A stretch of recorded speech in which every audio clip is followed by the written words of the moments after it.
Welcome friends, आप सभी का हार्दिक अभिनंदन। आज हम एक छोटी सी प्रेरणादायी कहानी पढ़ेंगे। कहानी का शीर्षक है तीन बातें। सुदूर दक्षिण में किसी प्रतापी राजा का राज्य था। राजा के तीन पुत्र थे। एक दिन राजा के मन में आया कि पुत्रों को कुछ ऐसी शिक्षा दी जाए कि समय आने पर वो राजकाज संभाल सके।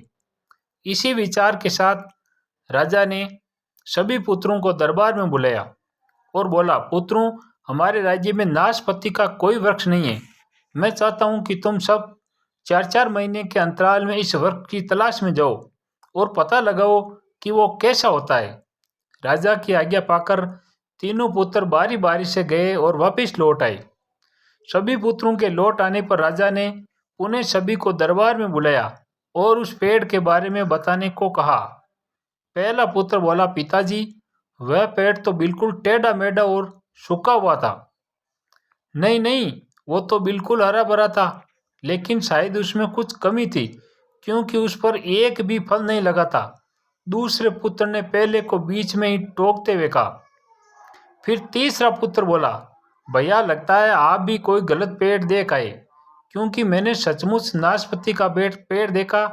वो बहुत ही शानदार था और फलों से लदा पड़ा था। और तीनों पुत्र अपनी अपनी बात को लेकर आपस में विवाद करने लगे। तभी राजा अपने सिंहासन से उठे और बोले, पुत्रों, तुम्हें आपस में बहस करने की कोई आवश्यकता नहीं है। दरअसल तुम तीनों ही वृक्ष का सही वर्णन कर रहे हो। मैंने जानबूझकर तुम्हें अलग अलग मौसम में वृक्ष खोजने भेजा था और तुमने जो देखा वो उस मौसम के अनुसार था। मैं चाहता हूं कि इस अनुभव के आधार पर तुम तीन बातों की गांठ बांध लो। पहली बात, किसी चीज के बारे में सही और पूर्ण जानकारी चाहिए तो तुम्हें उसे लंबे समय तक देखना परखना चाहिए, फिर चाहे वह कोई व्यवसाय, विषय वस्तु या कोई व्यक्ति ही क्यों न हो।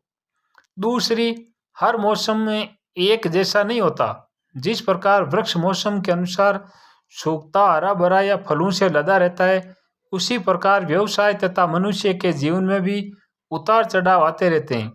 अतः अगर तुम कभी भी बुरे दौर से गुजरे हो तो अपनी हिम्मत और धैर्य बनाए रखो, समय अवश्य बदलता है। और तीसरी बात, अपनी बात को ही सही मानकर उस पर अड़े मत रहो। अपना दिमाग खोलो और दूसरों के विचारों को भी जानो। इस कहानी से हमें यह शिक्षा मिलती है कि यह संसार ज्ञान से भरा पड़ा है। चाह कर भी तुम अकेले सारा ज्ञान अर्जित नहीं कर सकते। इसलिए भ्रम की स्थिति में किसी ज्ञानी व्यक्ति से सलाह लेने में संकोच मत करो।